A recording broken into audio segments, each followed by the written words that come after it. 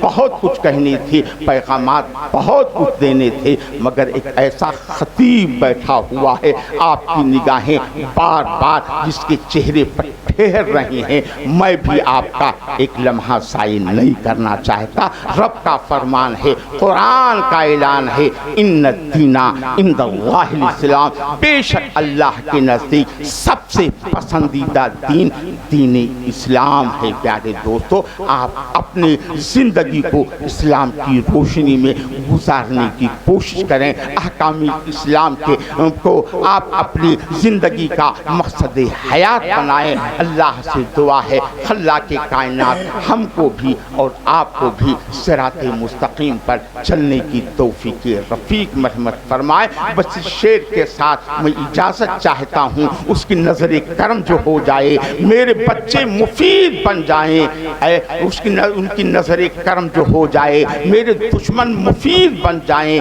اے خدا میری قوم کے بچے خالد ابن ولید بن جائیں۔ کیا فردوسی مرحوم نے ایران کو زندہ، خدا توفیق دے ہم سب کریں، اسلام کو زندہ، سنتیں عام کریں، دین کا ہم کام کریں، نیک بن جائیں مسلمان۔ مدینے والے اور ہند میں مسجدوں کا کیا ہوگا، ختم اب یہ سوال ہو جائے، میرے مولا میرے قبیلے کا بچہ بچہ بلال ہو جائے۔ اسلام زندہ باد، مسلمان پر سیاح پائندہ باد۔ واخر دعوانا